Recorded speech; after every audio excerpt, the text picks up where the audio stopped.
Баршаңызға қайырлы күн. Бүгін сіздермен жасымық сорпасын дайындау рецептімен бөлісемін. Өте тез дайындалатын дәмді сорпалардың бірі.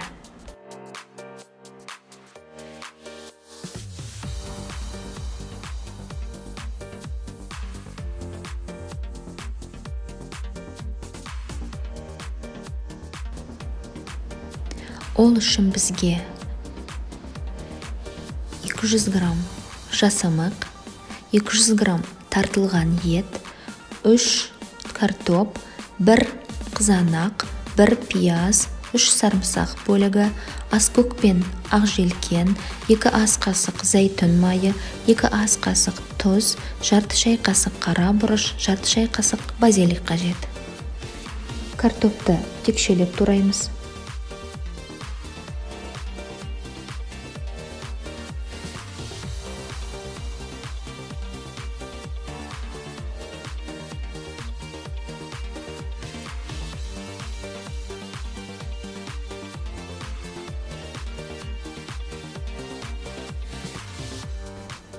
Пиязды ұсақтап турап аламыз.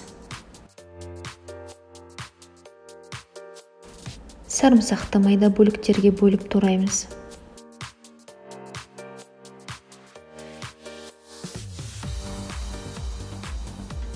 Қызанақты да текшелеп тураймыз. Аскөк пен ақ желкенді де ұсақтап турап аламыз. 2 литр суды қайнатып, қайнап тұрған судың үстінен жасымықты және картопты салып, шамамен 10 минуттай қайнатамыз.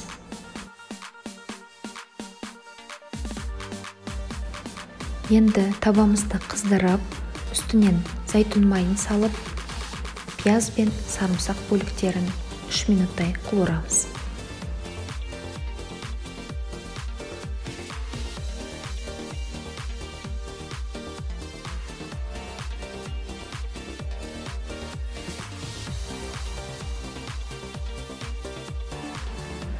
Үстінен етімізді, дәмдеуіштерімізді қосып, етті 10 минуттай қуырамыз.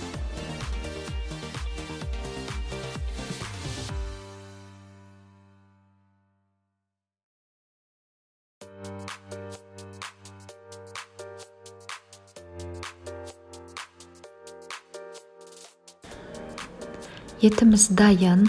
Енді етімізді қайнап тұрған сорпаның үстіне салып араластырамыз.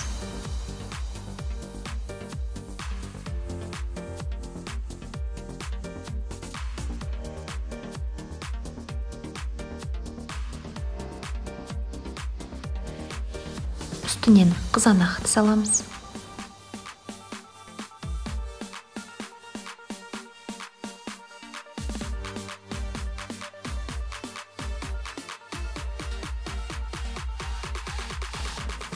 Сорпаны баяу отта 5 минуттай қайнатамыз.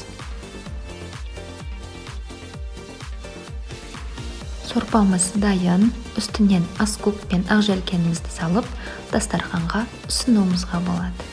Астарыңыз дәмді болсын. Егер рецепт ұнаса, тіркеліп, лайк басып, пікір қалдыруыңызды сұраймын.